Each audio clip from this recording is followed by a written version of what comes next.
And we are live. Welcome to the process. It is Monday, January 8th. I am Josh Engleman here to break down a 6-game NBA slate. Back to start the work week off strong. Hit that like button if you haven't done it yet. Subscribe to the channel. Hit the notification bell so you know when everything goes live. I should try finishing that sentence. Follow me on Twitter at Josh Engleman. What's going on, everybody? Welcome back. Another weekend in the books, back for more NBA. DFS couldn't have gone much worse for me over the weekend. Had a real shot in PGA, tapered out right at the end, but was sitting in first for a while on the back nine. Frustrating. NBA destroyed, NFL destroyed. Not fun. Not fun. But we're back for more NBA. Nice 6-gamer today. We're going to break it all down over the next hour or so. So if you're here, let's get excited. I'm opening up my injury report right now. Make sure I have everything we need for today. I don't have much else to add. I didn't really watch much football. Liverpool beat Arsenal. That's really all that matters for the weekend. The one thing that I needed to happen, it happened. So I got what I needed. But for now, I just want to dive into it. So I appreciate having everybody here. Thank you. Thank you. Thank you. But now we got to do some coffee. So I say we get into it. Cheers to you guys. Thank you for being here. If you've got a coffee, join me in this cheers. If you've got something else, tea, water, beer, if you've got food in your hands or a joint, all of that works because it's time to rise and grind, everybody. Cheers.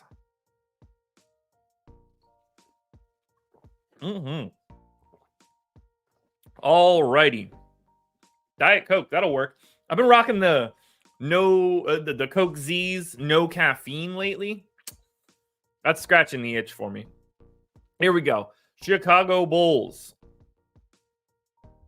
6.5-point favorites in Charlotte. Wow. 6.5-point favorites in Charlotte, 217 total. That's a lot. So we've got Bulls, Hornets, 217. We've got Houston, Miami, 219. We've got Boston, Indy, OKC, Washington, Utah, Milwaukee, all 245. And then Phoenix and the Clippers, late night hammer, 227 total. Yuck.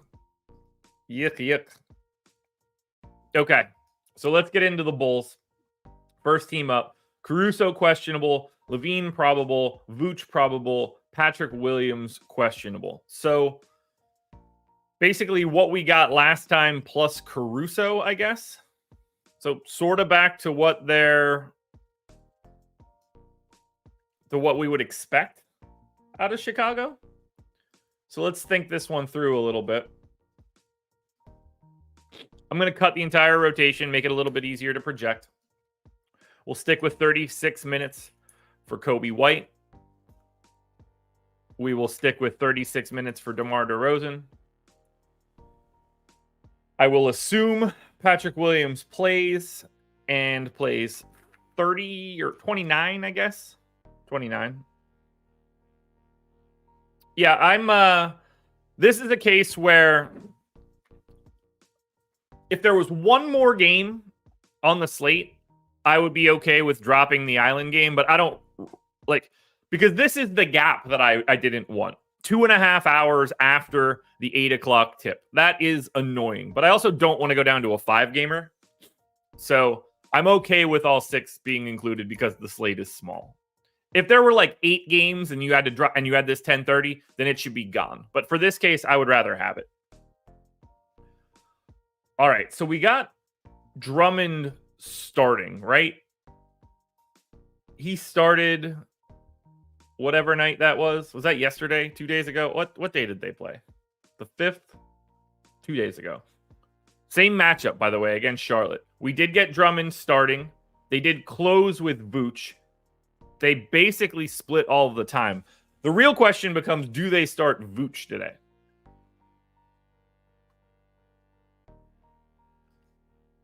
Probably doesn't matter. I'm guessing their pricing is not great. I'm going to go 26-22 to Vooch. The rest of this should fill itself in pretty easily. I mean, assuming Caruso is available, we got 30 out of Levine in his return. I'm going to go to 32. Now, he came off the bench and closed. I can't imagine that's a long-term goal for Chicago. And ultimately, I don't think it's going to even matter. I assume their prices suck, and they're in the worst game that exists. So this should be pretty easy. I'm going to say 26 to Caruso.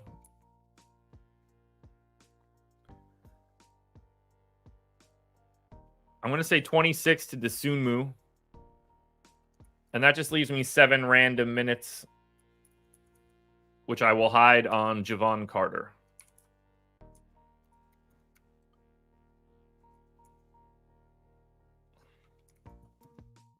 I just want to move all this stuff around. Perfect. That should be a good Chicago rotation to start the day.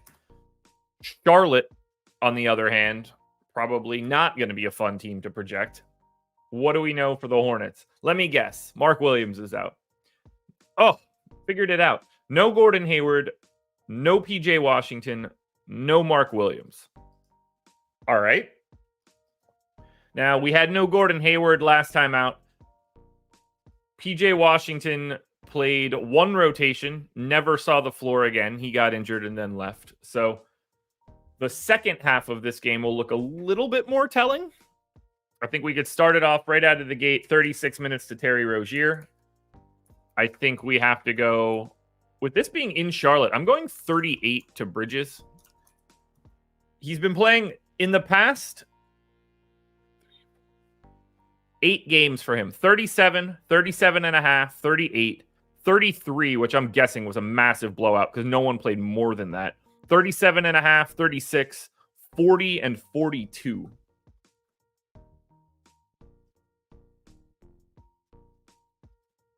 So I think 38 for Bridges makes a good bit of sense. Nick Richards, 29.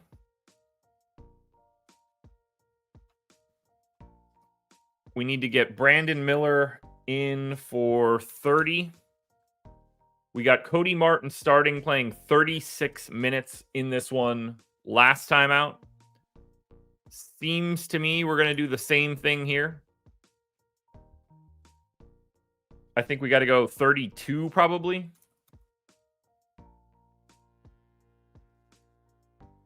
Well, was that foul trouble or is that just a weird rotation? 1 foul, 2 fouls. Then they went to McGowan's McGowan's.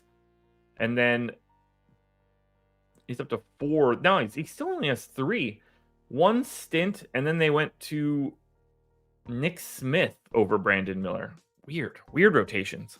Very weird rotations. Okay, Ish Smith backup point guard run. That piece is easy.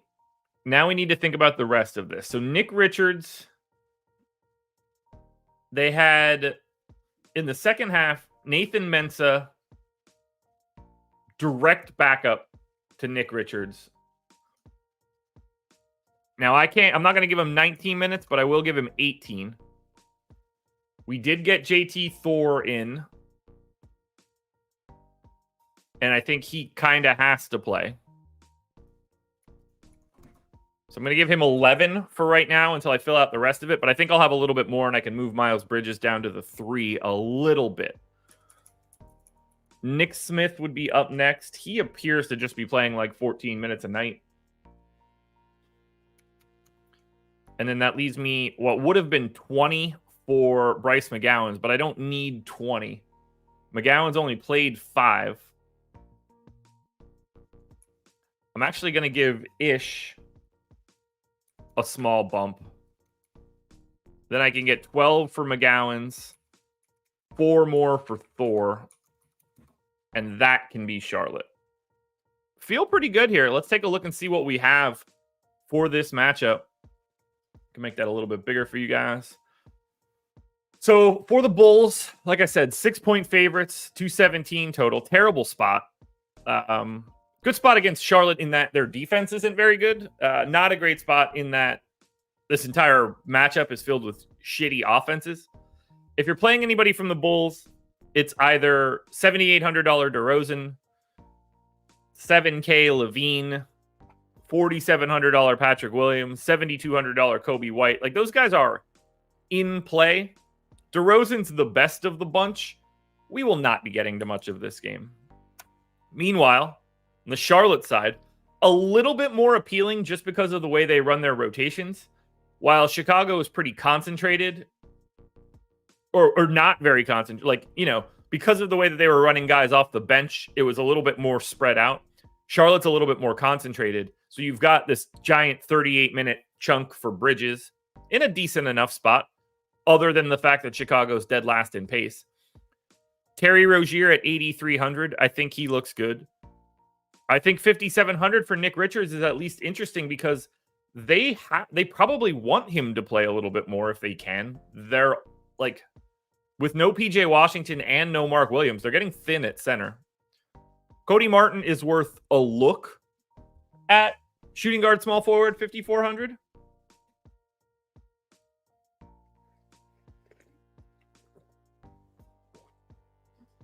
But I definitely like the Charlotte side more than the Chicago side. Let's try something quickly.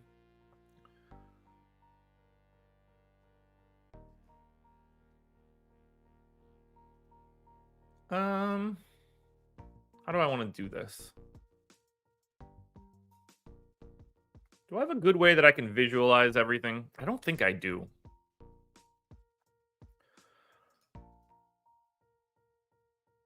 I would like to get like a really good game visual, but I don't think that exists. We need to start thinking about ways that we can better summarize what we're looking at after a game.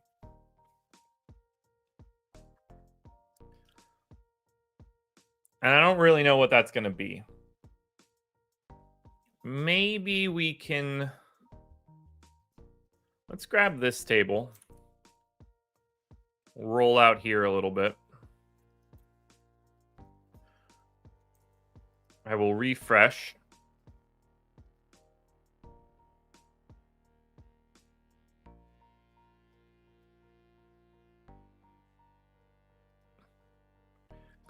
I think we need a better visual. That's my goal right here. So if I just include Chicago and Indiana. Oh, I don't like that. We can move salary here. Oh, that is hideous.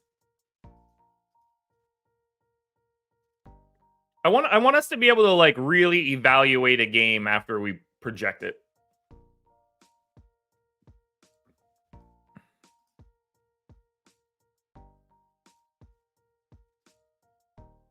Maybe this will work. All right, a little bit better. Now we don't need my ownership, public ownership, or the difference. We can keep... We're making this up on the fly, guys. Keep the fantasy points there. Change the formatting a little bit. Make that pop more. That ain't it. That ain't it.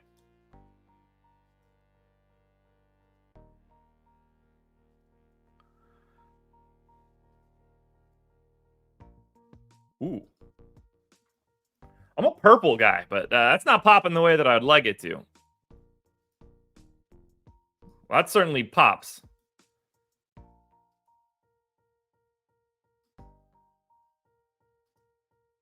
I'm so weird about formatting. It's really the worst. All right, that's not going to work if we put conditional formatting on anything. Purple's too little too purpley. A little bit too purpley for me.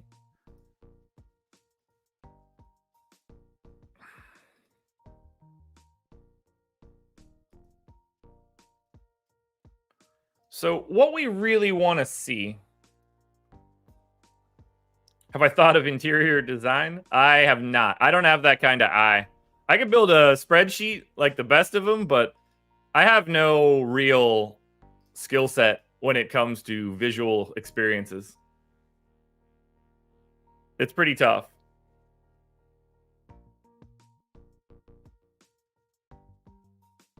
Dr. DFS. Yes, I could actually. I could indeed.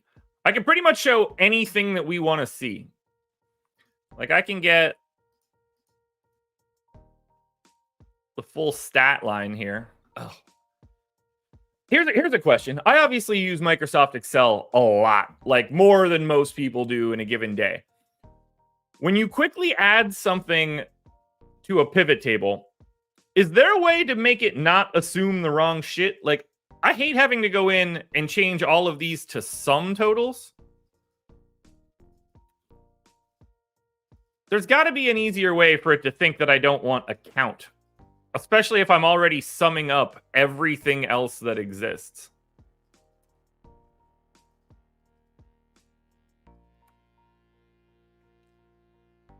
So if I grab all of that and we go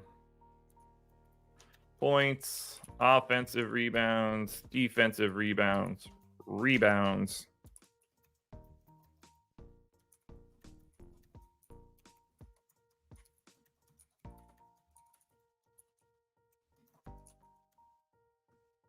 Almost at it.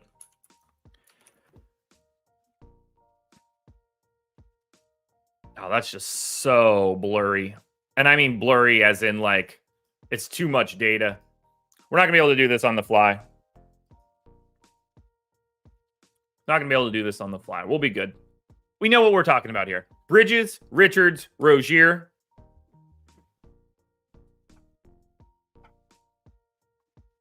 Larry, it's just not something that I look at anymore. Let's go to game 2. Boston Celtics, 3.5-point favorites in Indiana. 244 total. This has to look good for Boston. And I'm guessing Porzingis isn't playing. Porzingis questionable, Tatum questionable, Hauser questionable. It feels like this is a spot where Kristaps Porzingis should not be playing. His eye did not look good 2 nights ago, but maybe he is. The problem here is that we're not changing anything. We're just keeping everything that we have for Boston in as Boston.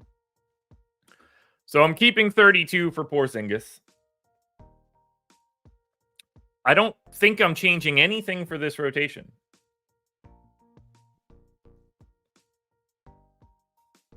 I think that I could just let this go.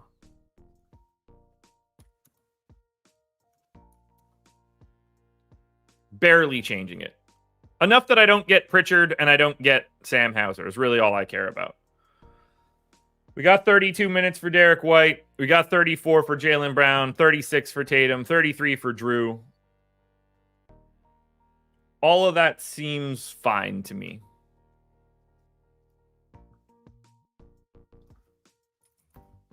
Indy side, they're back to their bullshit. So Q-tag Bruce Brown, Q-tag Isaiah Jackson, Q-tag Nembhard. That's the same thing we did last time.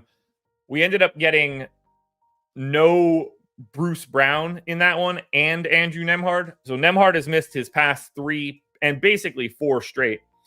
Brown came back for 2 games, missed again. We got to reproject this entire lineup once again. It is getting old projecting Indiana and waiting on the news. Luckily, 3 games, 7 o'clock slate makes it easy. The only downside to 3 games at 7 is that we don't have a good night slate. So let's get Indiana booked. We go 28 to Turner. We got very limited run out of Isaiah Jackson.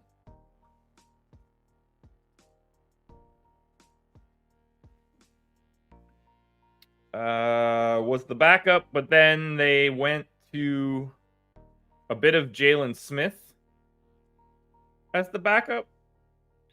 Oh, okay.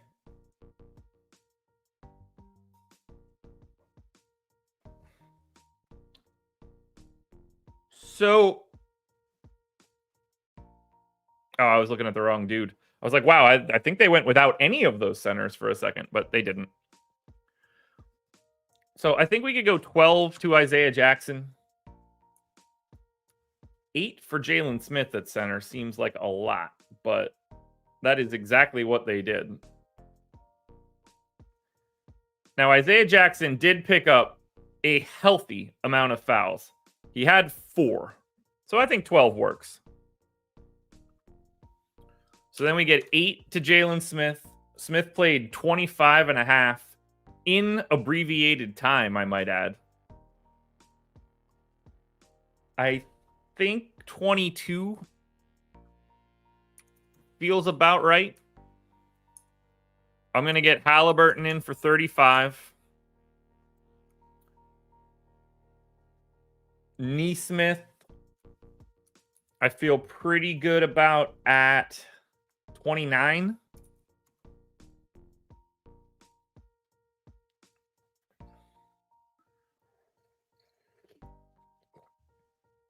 And then we get Bruce Brown back, 27. We get Mathurin at like 24. Buddy Hield to, I don't know, 20.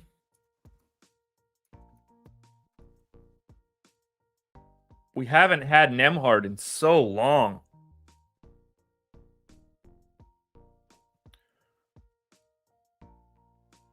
So I think we go... We need 2 more guys. We need Obi Toppin's minutes at the 4, which I think feel pretty good at like 22.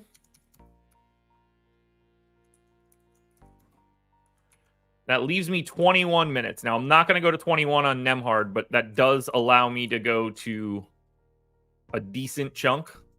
Maybe we go 18 to Nembhard.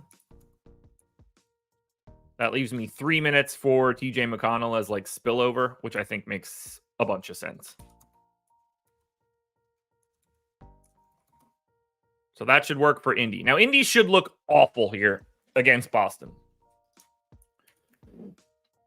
Now, as we look at the Celtics, I think Porzingis is the best option. 7,900 power forward center. Assuming he's playing, he's going to look great. This matchup is amazing. 28th in defense for Indy. Number 1 in pace. I have Boston gaining 3.8 possessions over their average. But someone's going to sit. I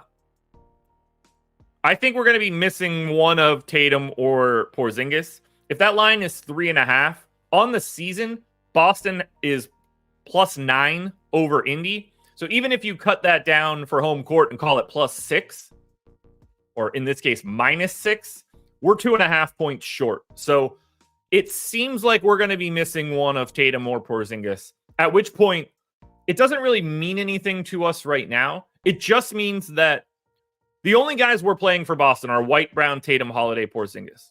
Whoever is out, you're clearly not playing that guy. And all of those other 4 names that I'm saying look way better. Like Al Horford's already 6,600. So if Horford starts, like let's say Porzingis is out, Horford doesn't really become awesome because of his price. If Tatum is out, then we start looking at a $4,100 Sam Hauser.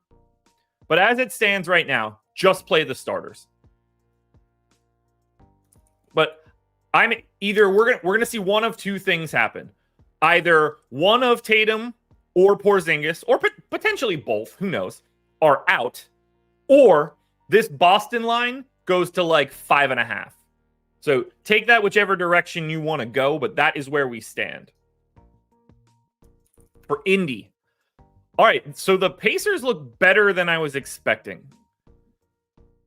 10-2 for Halliburton. I don't mind. Terrible spot, but I don't mind it. $6,600 for Miles Turner is a pretty nice price tag for him. $4,700 for Jalen Smith, power forward center. Now we've got a problem. Now that he's power forward center, I'm pretty sure they're just adding that today. I feel like that was just 3 centers last time out. Maybe it's been 2 games. That's it. But the fact that he's power forward is a bit of an issue for how efficient he is. Do we have a points prop on him? I just want to see if I'm wildly over projecting him. Nah, we don't have a prop yet. Really do like that Miles Turner price. I love Jalen Smith is going to rank very highly because of that positionality. If Bruce Brown can play, 5,100 shooting guard small forward looks good. I also don't mind 5,300 for Nesmith. Revenge narrative too. And if we lose any of these guys, it starts to get a little bit easier. But yeah, it's Smith, Turner, Halliburton, and I expect Smith to be the guy that shows up the most. Oklahoma City, 11.5-point favorites in Washington. 247 total. Just, God, this Washington team is dog shit. It's really bad. Really bad. OKC, everybody's in. Wizards have Shamet questionable, DeLon Wright questionable. Andrew, I don't feel like that's true.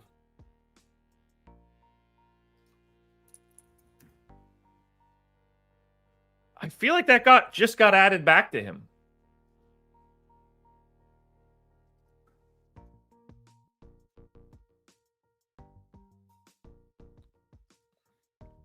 Let's see. They played on the 5th. No, they played on the 6th. So Saturday, did he have it?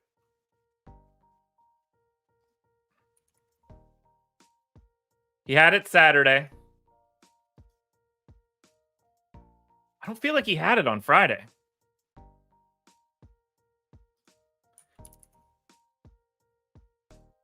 He had it on Friday. Maybe I'm wrong. Who am I thinking of then?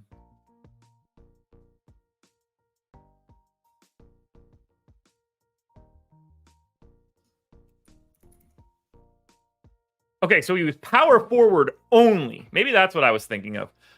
I knew he only had one positionality. In my mind, it was just center.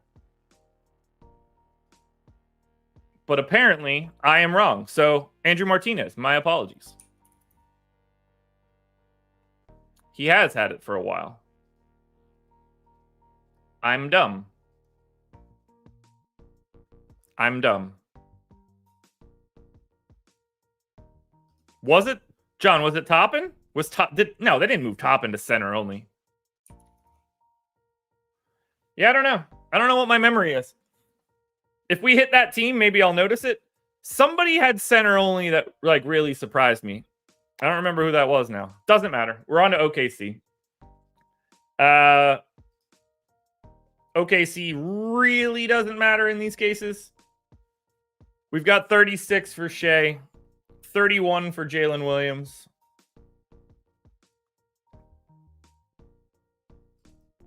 $31 for Dort.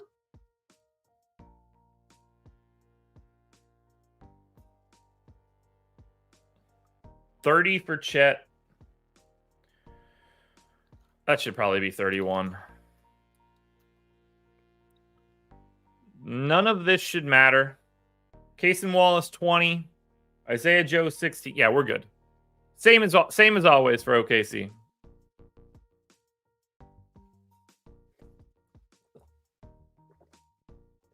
I'm picturing somebody that was center only that is not center only. I just don't know who that is. I would have to look at every team. If I did it, I'd be able to figure it out. Let's go to the Wizards now. So we have the Q tag on Shamet and the Q tag on DeLon Wright. I'm not so sure any of that matters right now. I also don't know if Shamet plays. Like, Shamet left the rotation, but they didn't change anything. They just played some of these other guys more. But I got 32 for Kuzma, 29 for Poole, 28 for Tyus Jones. I don't really see a lot that I can move around here. 28 for Denny.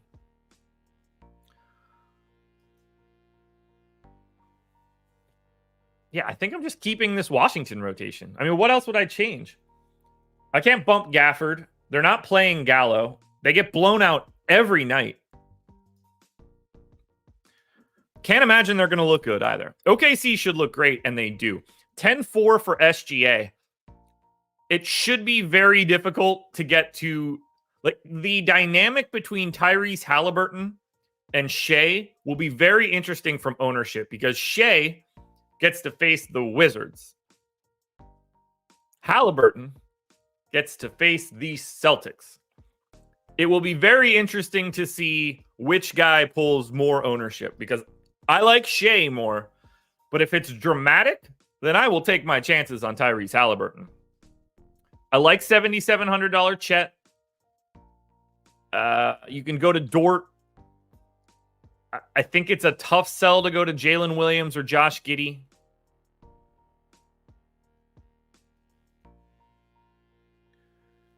I could probably give Giddey an extra minute.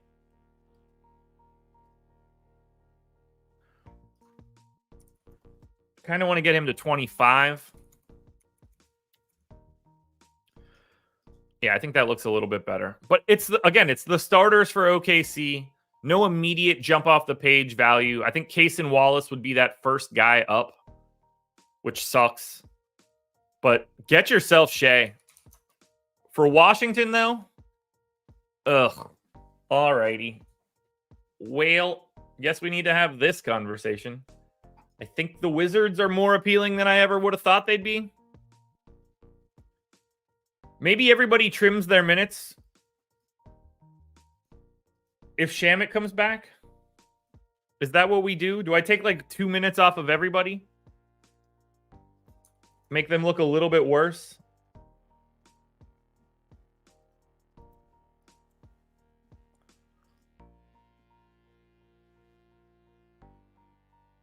Can I do that? I don't really have a lot of places to take it from. Take one from Koulibaly. Take 2 from Kispert. Take 1 from DeLon Wright. Oh, I didn't even realize that I had this set up that I can already just project Shamet. Now we're good. All right. Points prop on Jordan Poole today is 14.5 to the over. I have him at 18. So back to the drawing board on this one. I'm going to get him down to 28 minutes, which is what he plays every night because they get the shit kicked out of them.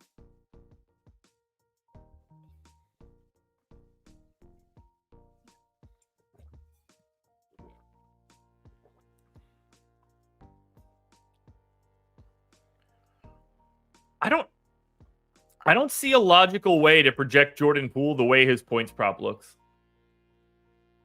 I know that sounds ridiculous, but if we just talk about games where Kyle Kuzma and Jordan Poole both start, because that's really what matters the most here for this team. Jordan Poole in those games, a reminder, 14.5, slightly juiced to the over is the points prop. On the season, Jordan Poole has a 26% usage rate. That's exactly where I have him. Kuzma's at 31.5. I can't project these guys because they're so bad. I like Kuzma. I really do. OKC plays fast. I like $5,600 Jordan Poole. I know that's insane. 0.91 fantasy points per minute as of late. I don't know how to project his points worse. I really don't. Like, I've got him at 52% true shooting. I'm going to guess that's pretty close.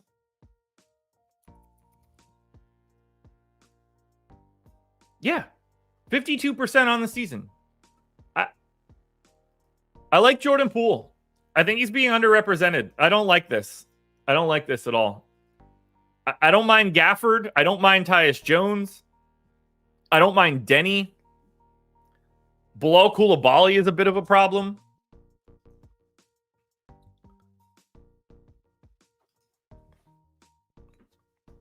Washington looks way better than I thought they would. I think it's just the total and the fact that Oklahoma City plays fast. Because we've got, like, the Wizards have a 118 implied total. That's not ultra awful because of their regular total. I mean, like, if we think about that in terms of Chicago and Charlotte, They're 7 points ahead of the Bulls. They're 13 points ahead of the Hornets. If we talk about it in terms of Houston and Miami, they're 6 points ahead of Miami, 10 ahead of Houston. So I don't think Washington looks as bad. I like the Wizards more than I should. God, that's gross. Not what I wanted at 7 o'clock in the morning. Houston Rockets, 4.5-point dogs in Miami, 219 total. I'm guessing we don't get to much here unless we've got some injuries. Let me guess. Tari Eason's out. Yeah, who could have seen that one coming? No Brooks, no Eason. For Miami, no Butler or Martin. So Houston's just going to be what they've been, which is helpful. I will cut that rotation and redo it. It's just easier. We've got 37 for Fred VanVleet. We've got 33 for Şengün. We get Jabari Smith for 34. We get Jayshawn Tate. Actually, let's get Jalen Green in for 30. Jayshawn Tate in for 24.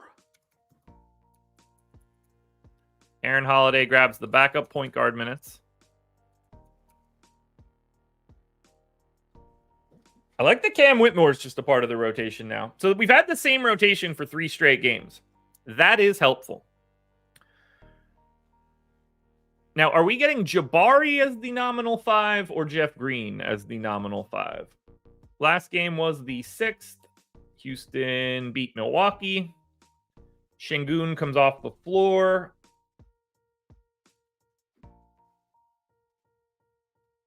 Technically, Jabari Smith is the straight backup to Şengün.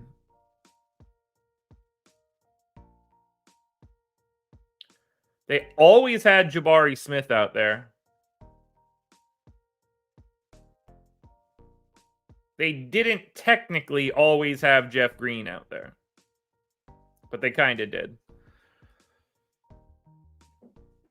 So I'm going to say that Jabari Smith plays 4 minutes at the 5. Jeff Green gets the other 11. Now, he played really big minutes against Milwaukee. I think against Milwaukee, that is a bit of a different matchup. You want Jeff Green if Giannis is going to be out there. I don't think that has to happen today. So I'm going to take him to 21. And now I have 50 minutes left for Cam Whitmore, Amin Thompson, and then whatever I have left goes to Aaron Holiday. Holiday plays about 18 minutes a night, so I'll just give him those 7.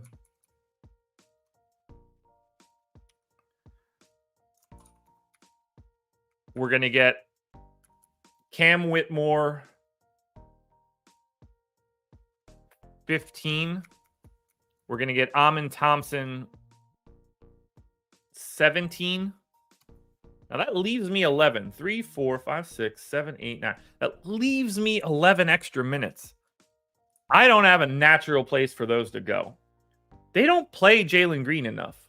Like, I'm at 30. In the past 9 games, he has played more than 30 twice. 36.5 in a day with no Jabari Smith and no Dillon Brooks. 31.3 and 30.7. I guess I could go to 31, but I don't even love that.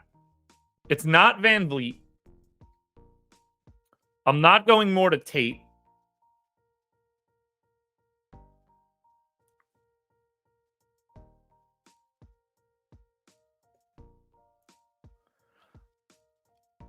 I think they just need to be hidden, unlike Bullock and Landale.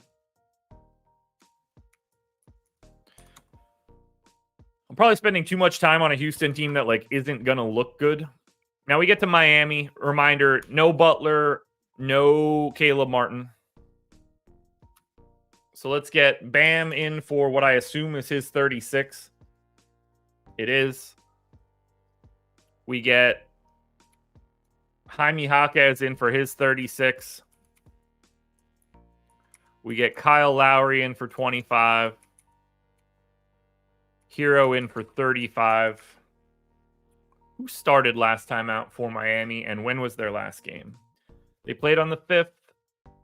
They got wrecked by Phoenix. They started Jovic again. Oh, I remember that game. Yeah, I remember that game. Jovic did nothing, obviously.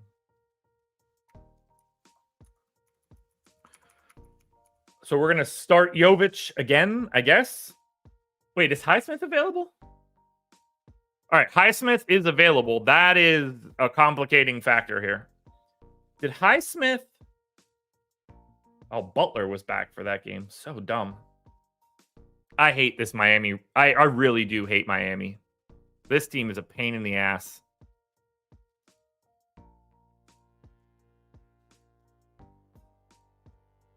So Love backed up Bam and played alongside of him a bit. So I think we can go to like 20 on Kevin Love.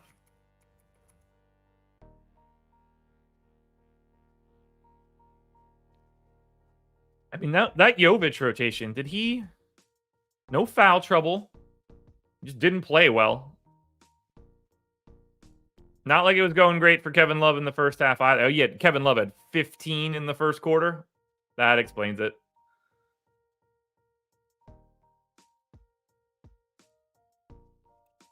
I don't know, 25 to Jovic.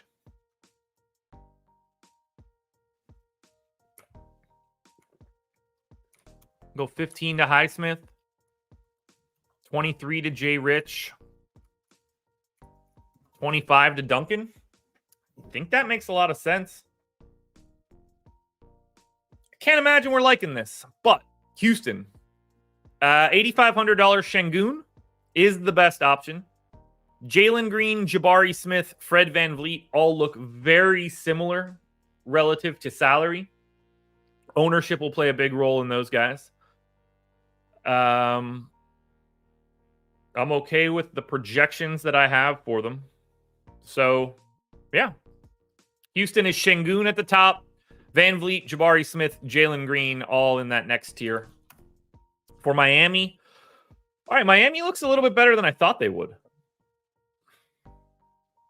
$8,800 Bam. So right away, you have a decision point of $8,800 Bam or $8,500 Şengün. The relationship between the two of them in terms of ownership will be very important.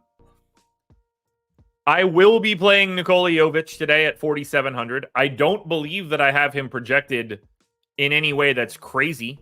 0.96 fantasy points per minute. He's at 0.93 for the last 30 days. I only have him at 10 points and 6 boards. But $4,700 power forward at 25 minutes, who could play more, I don't mind it. Hero looks fine at 7,900. I don't mind going that direction either. And then Jaime Jaquez, just because of the minutes, is certainly in play as like a 0.8 to 0.85 guy. This matchup looks better than I expected it to. I'm curious to see where they show up in terms of crunches. We go to Utah now. 9.5-point dogs in Milwaukee, 245 total. This game could look insane. Everybody is around for Utah. No Dame, no campaign. It's going to be very interesting on the Portland end. Let's go ahead and project Utah. Now, did Utah do anything differently on the 6th? They did beat Philly by 11. No Embiid. They have really sort of established this rotation. So once again, we're going to gut it. And we'll start off with Chris Dunn at the point. Dunn playing about 22 minutes a night. We'll get Colin Sexton in next at the 2. Sexton is playing about 26 minutes a night. I'm going to save this. I'm a little nervous. Now we get John Collins. John Collins started and closed like a normal rotation. Now that is aggressive for what he's been doing as of late. I think like 25 makes the most sense. Lauri Markkanen is the easiest guy to project here. I think, anywhere in that 32, 33 range would be best. And then Fontecchio as the third or fifth starter does really play the most out of any of these guys. I'm going 29. Then we start going to backups. Walker Kessler played 19 off the bench. Didn't close. Didn't do anything weird there. They closed with Clarkson in place of Dunn. So they went Clarkson, Sexton.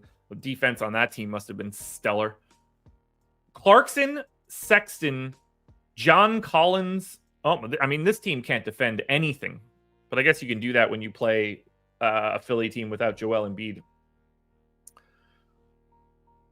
So Walker Kessler, 19 minutes. I don't feel comfortable about that. Did they split? They basically split all the center minutes. Now, they didn't in the game before that, but that was a blowout.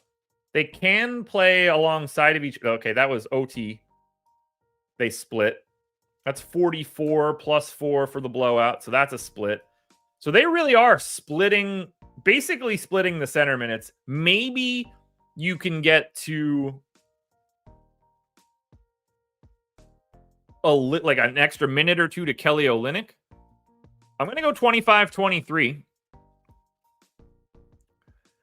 Now, Keontae George is up next. He's going to be backup point guard. Now, they aren't splitting all of the point guard minutes. So I think that we could pretty safely go to maybe like 20 on Keontae George. All right. I'm liking this so far.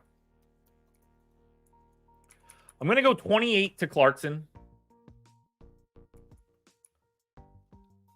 So that leaves me Akbaji and Kelly Olynyk. Now, Olynyk is playing about 16 minutes a night. I think I'm going to go a little bit heavier than that. We're going to go 18. That leaves me 17 for Akbaji. Now, that feels a tad high. So we will go 15 and hide 2 on THT. So that's going to be Utah. Now, the Milwaukee side is where things get fun. No campaign. We don't have a point guard. We don't have a point guard.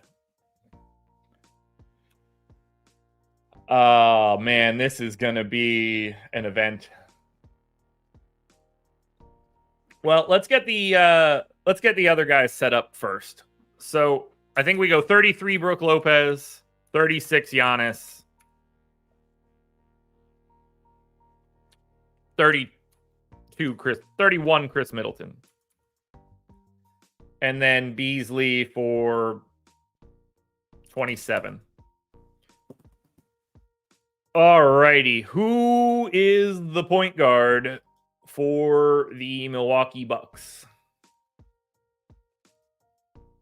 If you take Damian Lillard off and Cam Payne off, the amount of minutes is going to be staggering. The most minutes that anyone has played for the Bucks with Dame off and Cam Payne off is 55 to Giannis. Also, pause. SMP, you made me think of this, and I want to talk about it right now. I'm taking a break on this show. We got plenty of time. I haven't dove into something that I really want to do yet.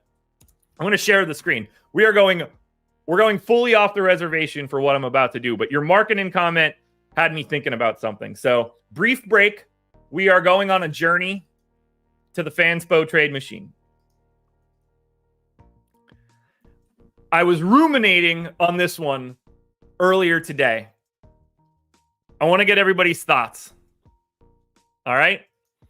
Because it's trade season. It's trade season. So I looked at the Raptors. And I looked at the Sacramento Kings. And then I looked at the Utah Jazz. Okay?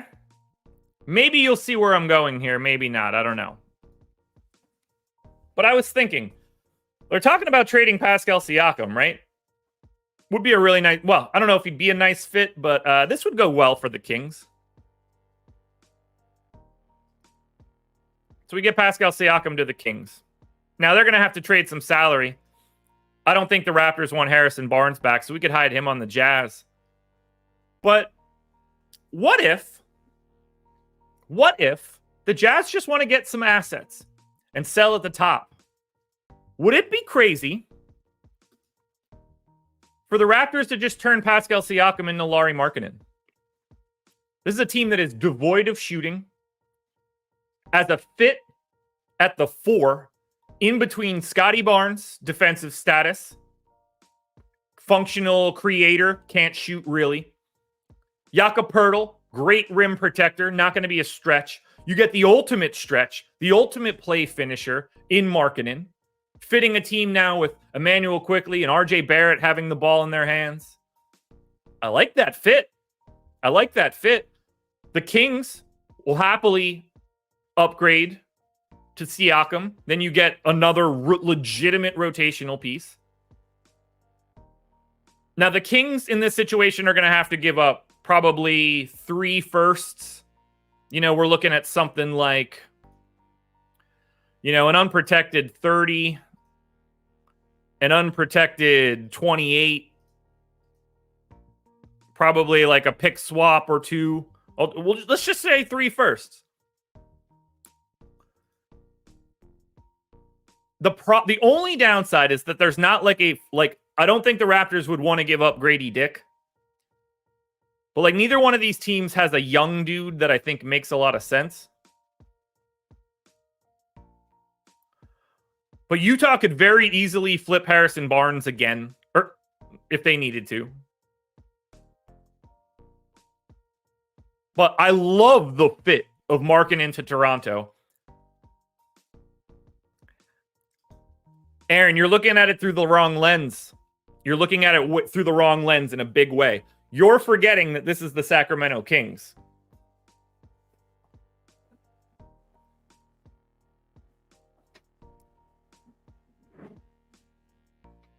Do I like the Pascal Siakam, Domantas Sabonis fit? Absolutely not. However, it's the Kings, and they would sell it as they got an All-NBA guy.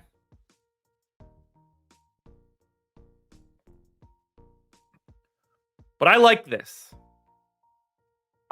There is a framework here where Lauri Markkanen to the Raptors really likes this more.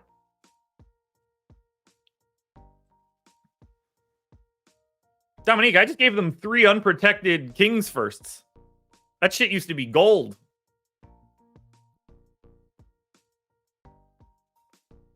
Lauri Markkanen's not going to Golden State.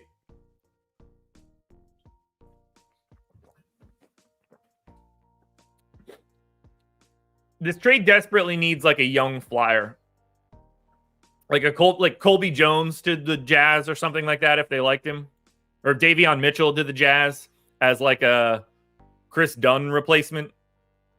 Something like that. How does Utah benefit? They get multiple unprotected first-round picks. Utah has nothing to play for right now. At all. They'll never be able to put a team around Lauri Markkanen by the time that Lauri Markkanen is still any good.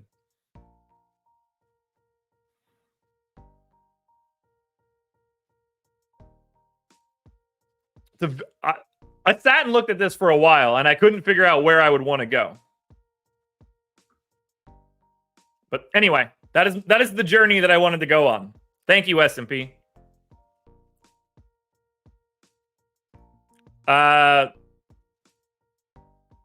Sabonis will not be going to the Jazz. All right, we're back at it. Milwaukee. So back to this problem of who the hell is the point guard? Now,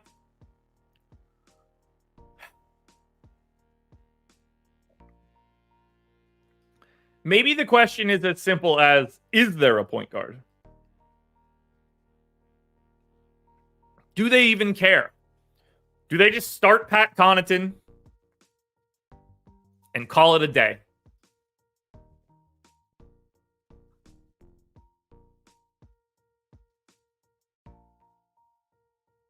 Seems like everybody's available. Seems like... Just out of curiosity, how has Ty Washington been in the G League this year?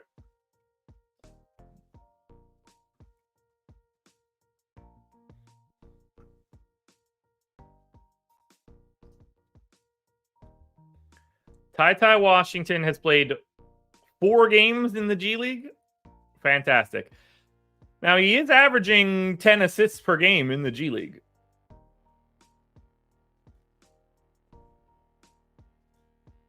Oh, man, this sucks.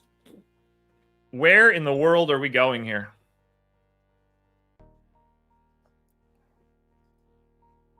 All right, so Lindell Wigington not with the team.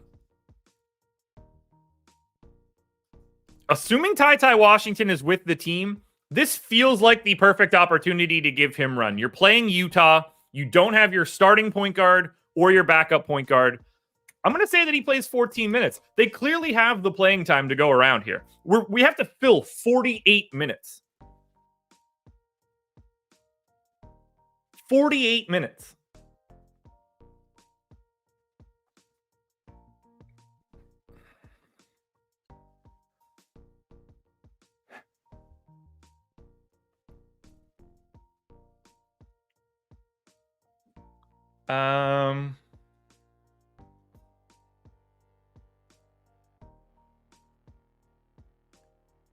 There's just nobody else. There's really nobody else. I got to delete all these rates too. Let's finish off some of the rest of these guys so we know what the minute status looks like. We're gonna get Bobby Portis in for 24.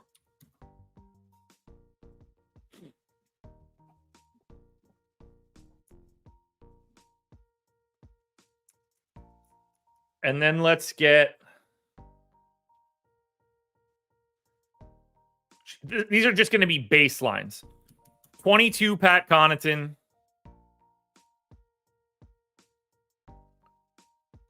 20, Beauchamp. So I have 33 minutes left over. If I give Ty Washington 14, I have 33 minutes left. It seems like that's going to have to be a pretty decent chunk of Andre Jackson. Because Lindell Wigington's not around. He would have been the guy.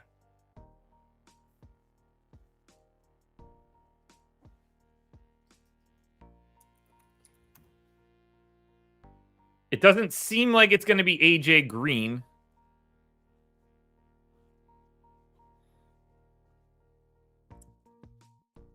S&P. I think that's the most likely scenario. Is they just... Look, like... If you just want to have Chris Middleton and Giannis run the show, AJ Green or Andre Jackson, like having shooting somewhere, like having AJ Green out there to space at least is going to be helpful. These guys just don't we just haven't seen them play without Lillard and Payne. So I think I've got to give Andre Jackson and AJ Green the rest of these minutes.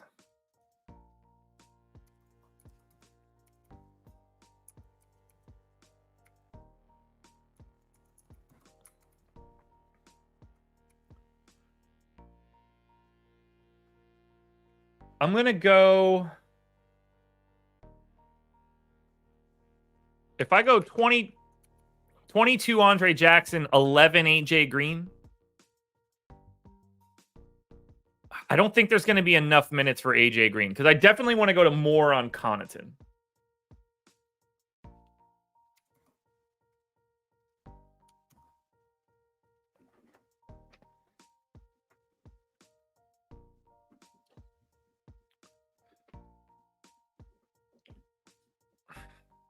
I think I feel pretty good with what I have in right now.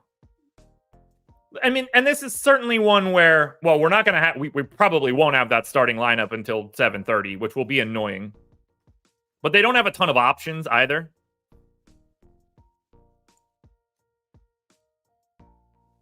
Beauchamp going to play slightly more. It really does feel like Ty Washington should get a rotation. I just don't know if any of it'll matter. I like the added element of AJ Green spacing.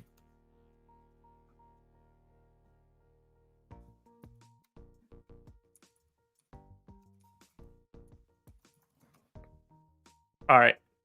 We're going to go with what I have in right now. But first, I got to grab Damian Lillard off stats and see how that affects all these guys. So, unsurprisingly, 459 minutes for campaign with Damian Lillard off is the high mark. Giannis certainly going to get a bit of a usage bump. Middleton gets a massive usage bump.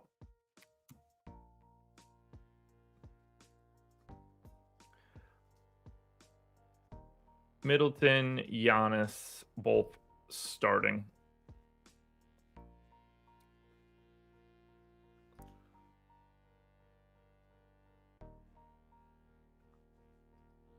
We got to remember, guys, that Malik Beasley doesn't do anything on the floor.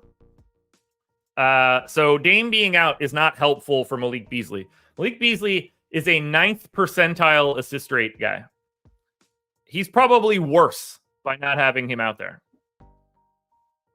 More minutes for Beasley doesn't help anything. He could play them, but he does not have the skill set to fill in. That's for sure.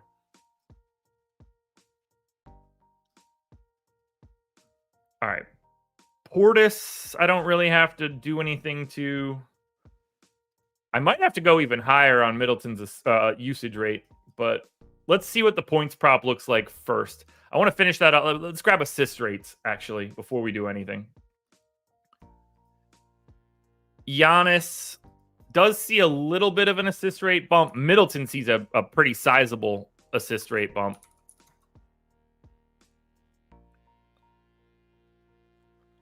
It would have been campaign. We do see a pretty sizable bump to Pat Connaughton.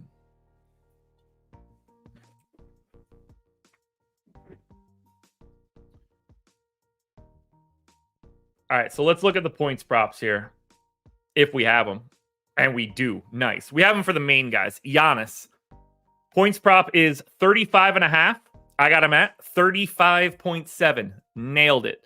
Now, I went way high on Middleton. His line is set at 19.5. I got him at 22.6. But Chris Middleton, 245 minutes in games that he has started with Damian Lillard off the floor. These are also games that Giannis has played. 245. In that time, he has a 32% usage rate. Now, it's 54% true shooting. So he does become a little bit less efficient. I only went to 27, and I'm still way over that number. I can't bust that down any further than that. I'm keeping that 27% usage rate. I'm going to be higher on Middleton than everybody else today. I think that's abundantly clear. Assist prop for Giannis is 7.5. I got him at 6.5, so I'm okay there. Middleton's is at 7.5 to the over. I got it at 6.1. This dude is going to look insane today. They are basically, the betting market is saying Chris Middleton is going to get assist on top of assist on top of assist. And shoot less somehow. I'll believe that when I see it. 13 rebound prop for Giannis. I don't know why that could possibly matter. He does not have a higher rebounding rate. This is really hard to dig into.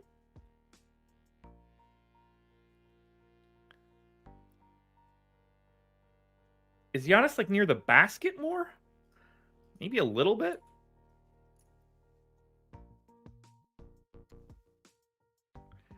I've only got him at 11 rebounds. The The line is 12.5. Heavy juice to the over. We're talking 13 easy. I'm a full 2 rebounds low on Giannis, and I don't know where to get them from. I don't have as many missed shots on the opposite side as it seems. Huh. But like I can't bump that usage rate. Or rather, I can't bump that rebounding rate.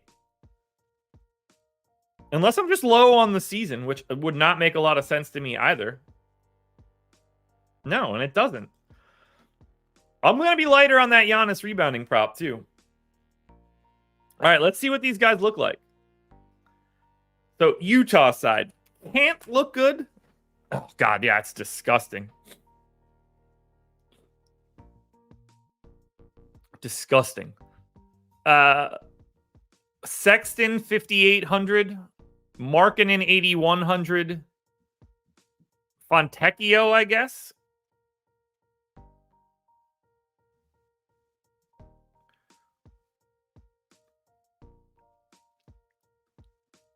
I guess I could give an extra minute to Giannis, Dr. DFS. If I take him up to 37, it's still not a massive bump.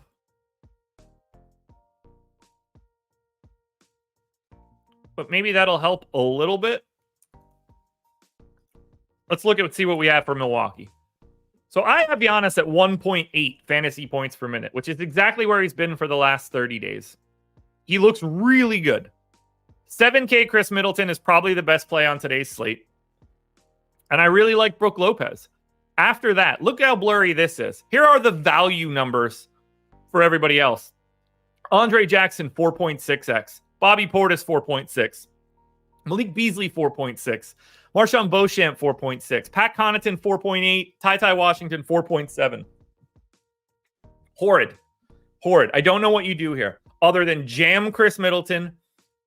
Try to jam Giannis if you can. And play a bunch of Brook Lopez. Lopez, by the way, not great as of late. 0.81 fantasy points per minute. Just out of curiosity, his rebounding prop is 5.5 to the under. Didn't have a points prop. Oh, we do have a points prop now. 15.5, which I do have here. Okay. It's Chris Middleton.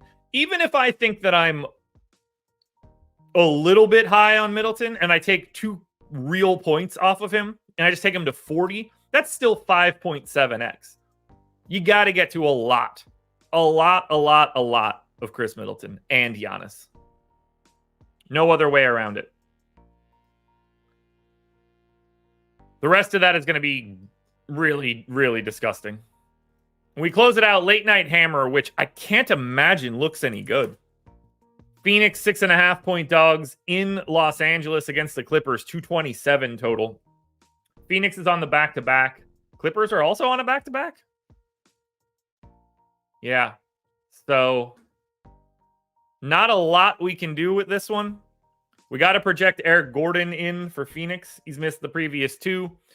We get him in for 26 minutes.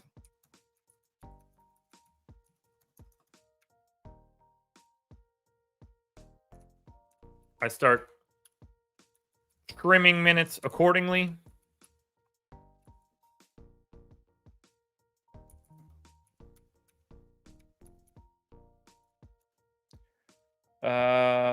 Most of this looks okay to me.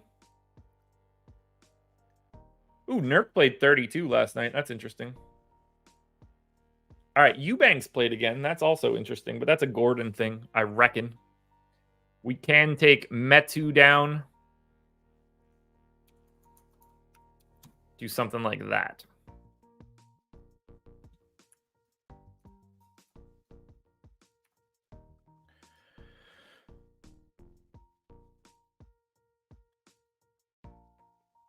Clippers, final team to look at. Don't think we're making any changes here.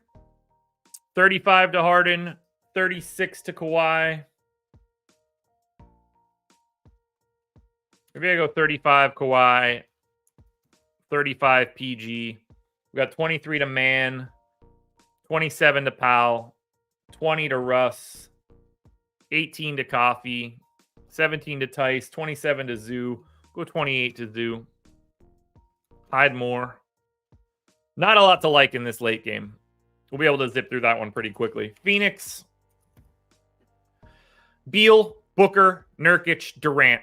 As far as I'm concerned, they're the only 4 guys you can play from Phoenix. If we happen to have somebody sit, then it could look a little bit better. For the Clips, Zubats, Harden, Leonard, George.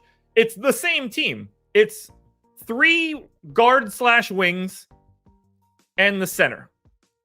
It's the same situation on Phoenix as it is on the Clippers. And then you're not playing anybody else. We have no idea who's playing. Impossible to dig into that right now. So we shall run our crunches.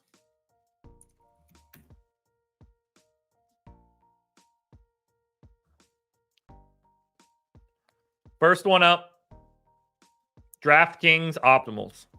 Guys, thanks for being here. Hit that like button if you haven't done it yet. We're up to 179 people. Good show. Great start to the week. Strategy show today is going to be myself and Loffy, so get ready for that one. We are back and probably worse than ever, but you guys know the drill. We'll have some fun today.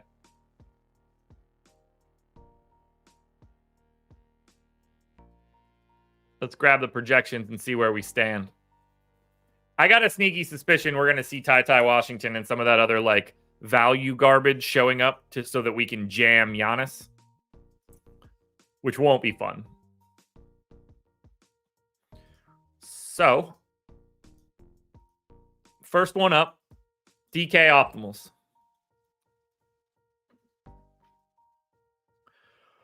Yep, there it is. 270. We have 2 separate lineups with 270 totals. Both of them. One of them has a 6-man Buck stack. The other has a 5. SGA, Middleton, Andre Jackson, Jalen Smith, Brook Lopez, Ty Washington, Pat Connaughton, Giannis Antetokounmpo. Or you can switch SGA and Andre Jackson and Ty Washington for Jordan Poole, Marshawn Beauchamp, and Kyle Kuzma. Just out of curiosity, if you limit it to 4, what do we end up looking like? So we only give up 0.7 of a point. Andre Jackson, Jordan Poole, Pat Connaughton, Jalen Smith, Miles Turner, Chris Middleton, Kyle Kuzma, Giannis. Middleton in everything. Jalen Smith in close to everything. Jordan Poole in 80%. Giannis in 70%. Ty Washington, Brook Lopez, SGA all in 50%. Terrifying stuff. Go to FanDuel. Oh, let's see what happens if we slap on some randomness. I'm going to leave that 4 cap on for right now. With randomness on, it's very clearly Middleton at the top. Jalen Smith too. I like Jordan Poole today at 5,600. Is that price down? Is that what's happening here? Is it down even more? Yeah, I mean, that's the lowest price Jordan Poole has had. He's down to 5,600. Look, it's been a couple games in a row where things have not been great for Poole. He drops that 44.5 burger at 5,600. Or even in that 38 game, 38.25 at 5.6. That's 6.8x. That'll work. So Middleton, Smith, Poole, Jackson, Ty Washington. SGA, Kuzma, Giannis, Pat Connaughton, Brook Lopez. Figuring out who I'm fading for the Bucks is going to be tonight's big decision. Ownership will tell the story there. Finally, on FanDuel.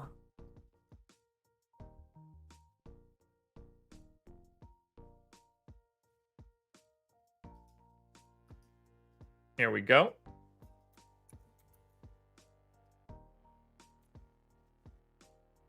FanDuel Optimals. Now, this should look a little bit different. 295.22, optimal lineup by 0.84. SGA, Cody Martin, Middleton and Beasley, Miles Bridges, Lou Dort, Bobby Portis, Nikola Jovic, Bam Adebayo. Middleton in all 50. Cody Martin in all 50. Nikola Jovic in all 50. Bridges and SGA right around 90. And then Dort at 60.